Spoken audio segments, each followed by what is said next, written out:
morning, everyone. Can you hear in the back? That's a little better? Yeah. Okay. Let me know. My voice is challenged. But that's okay. I'm glad to be here and glad to see you all. And a special welcome to anyone who's new or considers yourself new. We're happy that you're here with us. My name is Zopa, and I'm one of the associate teachers here. And a few of us are out at our urban land cleaning out a water tank, which I haven't had the pleasure to do. So they go inside this giant water tank and scrub and get their feet wet and clear it out so the water out there is healthy for everyone. So today we'll follow our usual schedule on Sunday mornings from 9 to 11. The first bit of time, up till about 9:50, we'll engage in calm abiding and insight together.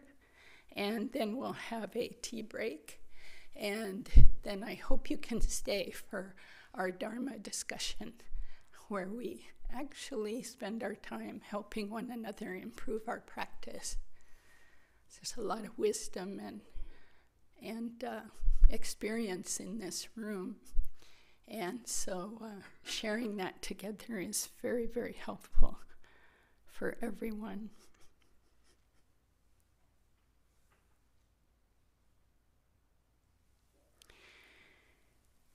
So here we are in these conditions. And one of the most important things is to notice the conditions in this beautiful hall, which is an offering to the Buddha who woke up, to the Dharma, the path that he took and taught, the Sangha, those who are on the path, in particular, those who have realized the way things are.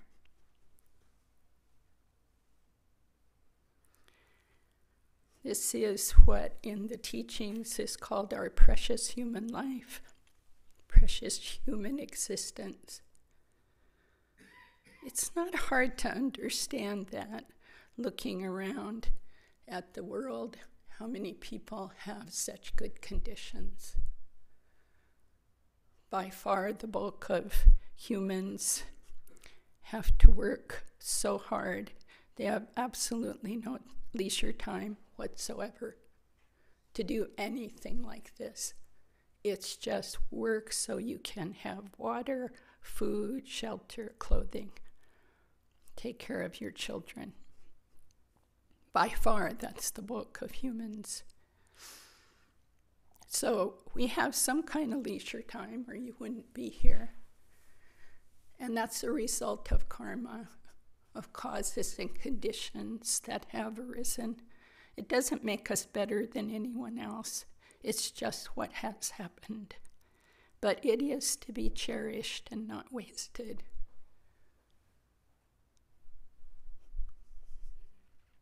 So, I don't know about you, but I waste a lot of time every day. I'm trying to pay more attention to that, but it's difficult. We're in a situation with massive distraction. I would call it massive. And it's not slowing down. There's a billion things you can do.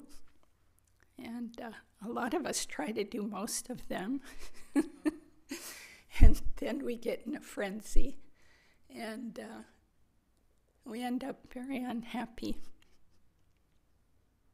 So the Buddha taught us how to deal with that, how to deal with any kind of existence at all that we end up in.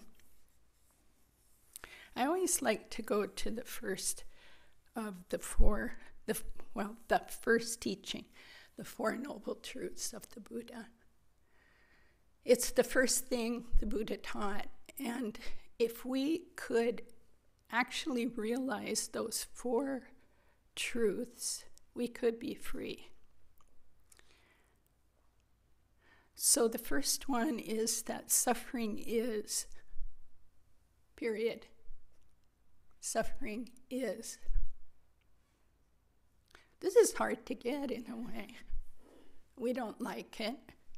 I'd rather distract myself with a nice vacation or a good movie. My favorite is novels, so I can look at someone else's life. And I always look at the end before I start, make sure it's going to turn out on a high note.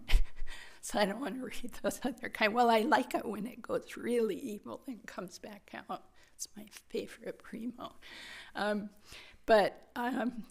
We have we can be distracted all the time. And one of the things we're distracted from is our own suffering. We're not supposed to suffer, right? It's not nice. It's not good. So it's best if you just look like you're not, even if you are, but go around with a happy face and be nice. There's nothing wrong with that unless it's completely fake. We suffer. And it's really important to grip this, that every human being, every animal, every being you see, every being you are around, and yourself suffers.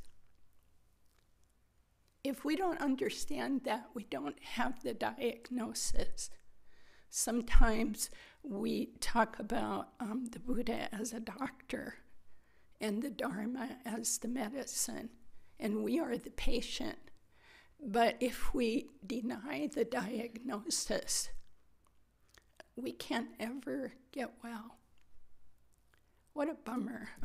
We're supposed to talk about joy and such, and I'm going to get there. But we don't get there unless we really understand suffering. So that was the second noble truth. The first is suffering is. The second is, what is the cause of suffering? That is to be understood and abandoned. Luckily, we've got a chance here, and that is because the cause of suffering is within our own mind. So who's in charge of that? We are. You got a garden, you're in charge of it. You can grow anything you want in there, and most of you know this from your life experience. You can grow a whole bunch of weeds. You can kill everything off. You can make it into a hell realm if you want. You can start a fire in there of anger. You can start a fire of desire. You can do anything you want with it. Isn't that amazing? Or you can create a beautiful garden that nourishes not just yourself, but every being that you are close to. And that ripples out into the world and therefore affects every being everywhere. So it's our mind, and that's why we do these practices that we're about to do. We have to get to know our mind. And then the good news, so the hard news is the first noble truth, the first two. Suffering is, cause of suffering is your own mind. The third noble truth is wonderful. There is the end of all suffering. I don't quite believe that yet. Why? Because I still suffer. But why do I suffer? Oh yeah, I create that. But there is an end to suffering. I can feel it in the sense of, and I hope you can too, that as you practice these practices, something lifts. Bit by bit, layers fall off of difficulties. There are certain things I never engage in anymore. It's so fascinating to me. Things that were really harming me. I just don't even think about them anymore. They're not interesting to me. Whereas before they preoccupied 90% of my time. trying to get them, trying to run away, trying to control. So there is an end to all this suffering, a state of complete peace. Hard to even imagine, where no craving ever arises, no irritation ever arises, no confusion, pure, clear, aware, happy, generous, patient. Amazing. Well, the Buddha said that, so I'm going to trust it and try for it. And my teachers have said that, and I see that in them, growing in them. And finally, the Buddha, the fourth noble truth was there is a path. And the Buddha taught the practices, and we engage in them here in order to end our suffering and end the suffering of others. So I ran into this. I've been sick for a little while, and it gives a great opportunity to study a lot. I have to say, some part of me actually likes that. Get very quiet, stay home and study. But part of what I read is in the Dhammapada, which is the Pali Canon, the foundational teachings of the Buddha, often called the Theravadan level. So I ran into this quote, and I really liked it, so I thought I'd bring it. And I'll read that, and then we'll do our refuge and bodhicitta prayer and listen carefully to these words and the words as you say the prayer, remembering that we're here for everyone else. Yes, we're here for ourselves, but we're here for everyone else. I'm here to serve you. I try to remember that because my ego wants to make some other stories, but those stories are not happy ones. So be here to serve others. So from the Dhammapada, live in joy and freedom. Live in joy and freedom, even among those who are sick or troubled. Live in joy and a peaceful heart, even among those in conflict. Quiet the mind and heart and find the sweet joy of living in the Dharma. Isn't that good? It's so heartening. Even among those in conflict, we can be quiet and have a good heart and live in joy. So let's take refuge in what's reliable and set our motivation to be here doing calm abiding for the benefit of all.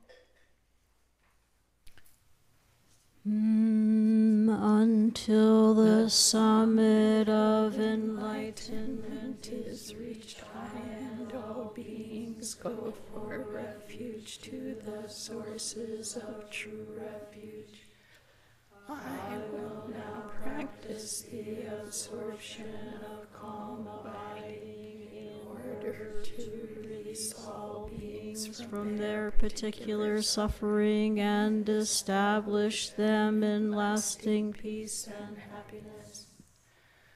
Until the summit of enlightenment is reached, I and all beings go for refuge to the sources of true refuge.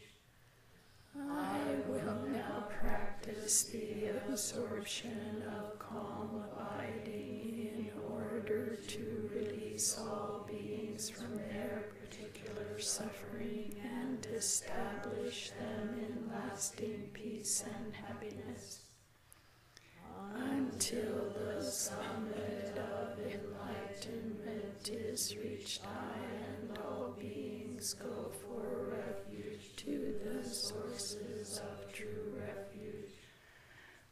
I will now practice the absorption of calm abiding in order to release all beings from their particular suffering and establish them in lasting peace and happiness.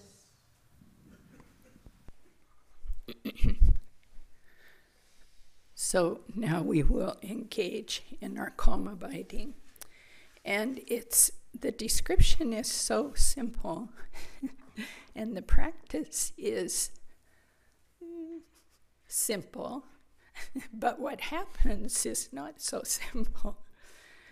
So first check in with your body.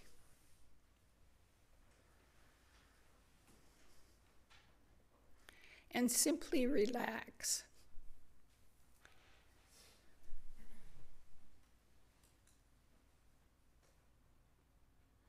You could bring to mind a vast ocean, very pure, calm ocean on a very peaceful day.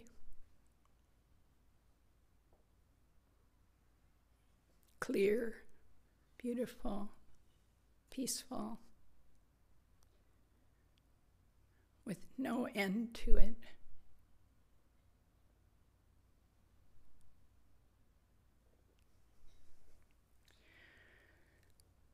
So the body can be like a mountain, the mind like this vast ocean,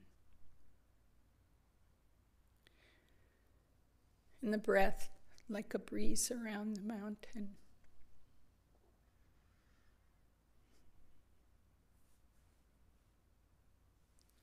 And also relax the mind. There's no need to reflect on the past. It's gone. There's no need to think about the future. It's not here.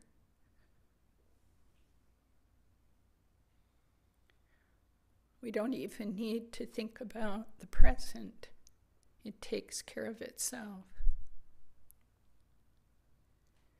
And one instruction is, don't try to meditate.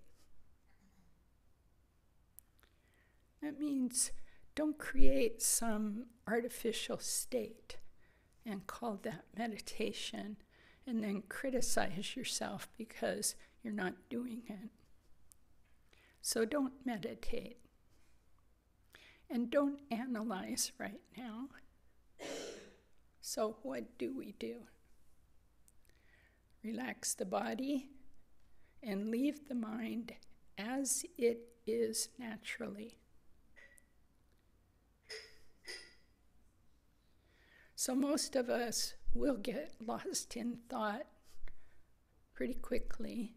So it's good to have something you come back to. The most common thing is the breath at the belly or the nostrils. Just check in, find the breath. Don't manipulate it, don't change it, just find it.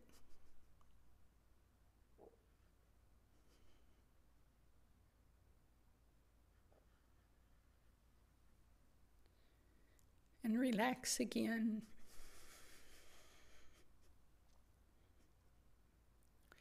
And then simply be aware of whatever appears in the mind. Whatever it is, it's fine. There's nothing to adjust. There's nothing to push away. And there's nothing to grab. Those are the distractions. If we allow thoughts to be as they are, they will pass through by their own nature.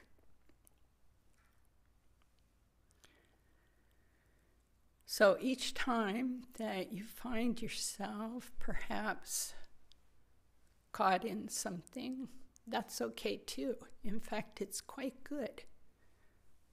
When you see you're caught, in that moment, there's freedom. You're not caught.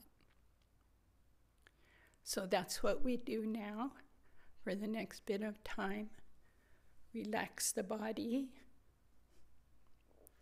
observe and be aware of the mind, just what it does on its own.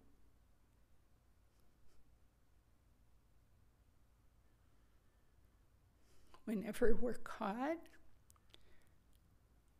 grasping something, entertaining ourselves, pushing things away, just see that.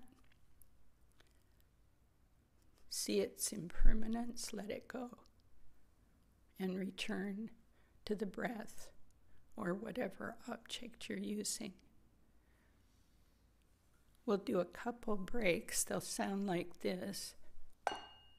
And if you want at that time, check in. It's a good time to check in and see if you've gotten lost, like most of us do.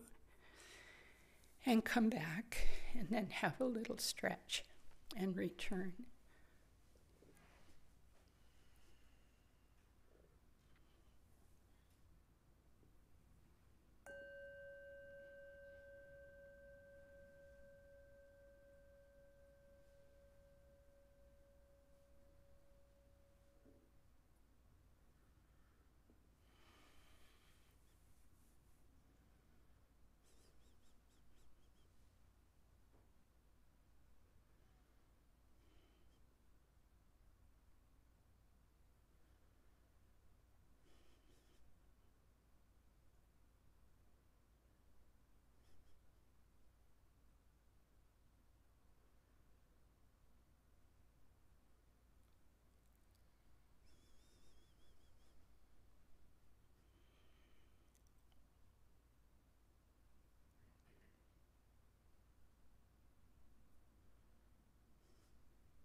Have a stretch if you need. Relax and reset. It helps sometimes to freshen the mind.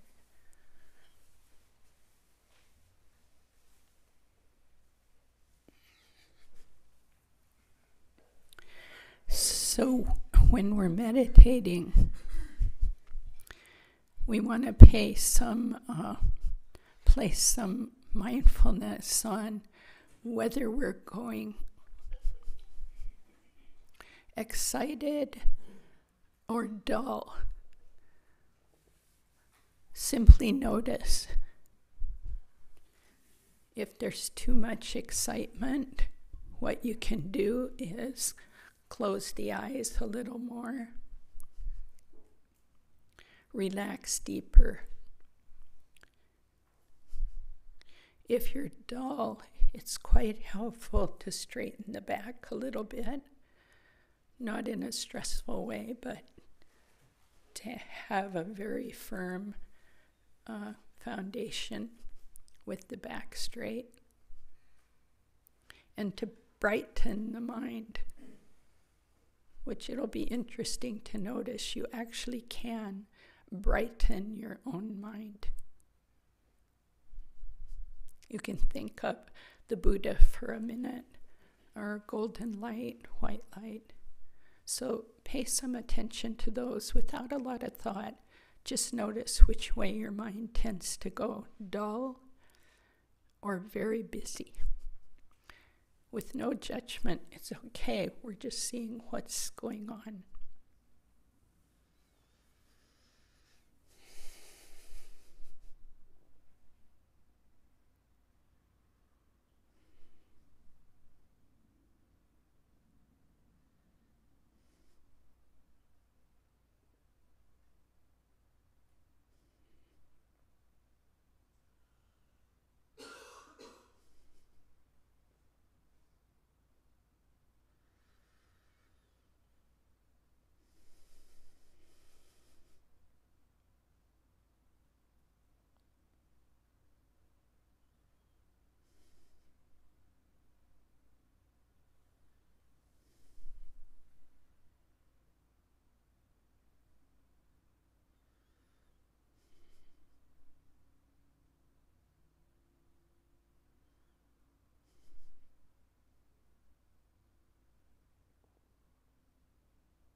next.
By this virtue may I quickly realize Mahamudra and establish all beings without exception in this state.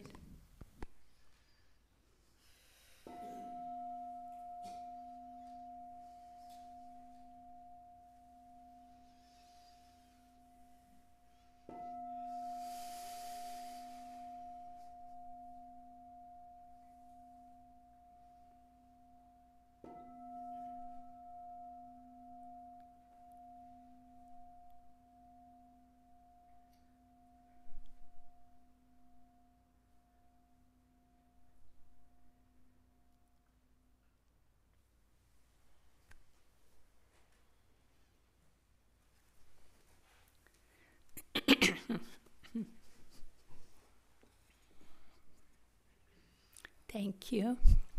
A few announcements before tea time. Well, let's get the closest ones first. Tuesday, tonight you can come back and meditate at 6:30. That's the closest one. Then on Tuesday, there's Green Tara practice. We're doing that in 2 different ways now. If you want to learn the practice, you can come at 6 o'clock, and it's a very nice, succinct, but complete Green Tara practice from 6 to 6:30. And then at 7 to 8:30, there's the longer traditional practice. So those are quite wonderful follow-ups on Khenpo Lodro Donyo's great gift to us of a Green Tara sadhana. Wednesday's Chenrezig, Thursday is Mind Training Group, and Saturday is a Vajra. Oh, I'm still trying to learn how to say it. Vajrayati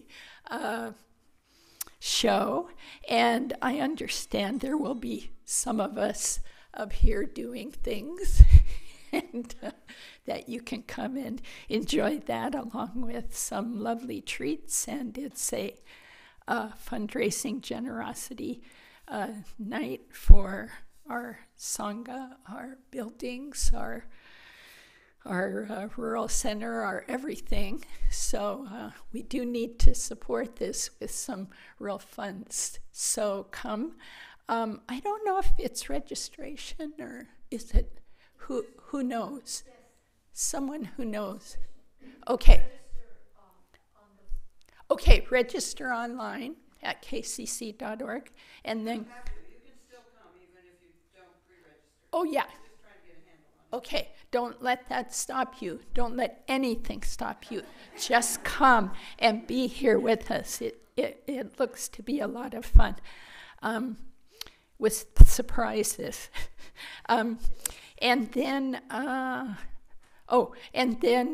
will be continuing the equanimity and diversity class November 3rd and December 1st. If you've missed the first class, you can still come and work together on the isms, as we call them, looking deeply at our own conditioning around race, gender, class, etc., the first meeting was quite good. It's online if you want to watch it. It was October 6th, and you can go to KCC Media on YouTube, see that, and join in. Then in November, out at our land, Lama Michael and Tim Campbell will be leading a wonderful 6 days on mind training, Tonglen, etc. So that's, is that up on the site already for registration?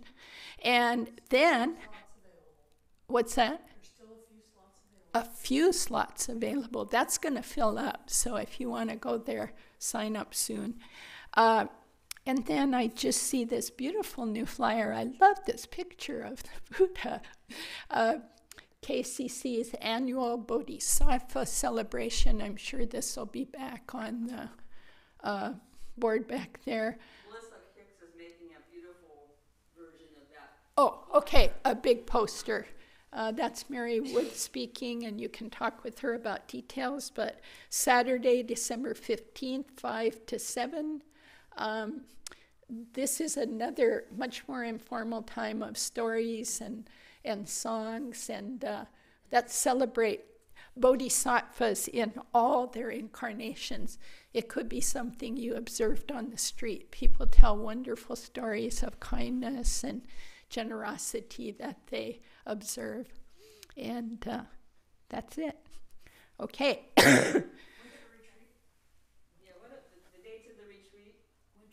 Oh, 8th to the 14th of November. Okay. You have other, yeah, Willa and then Salidra.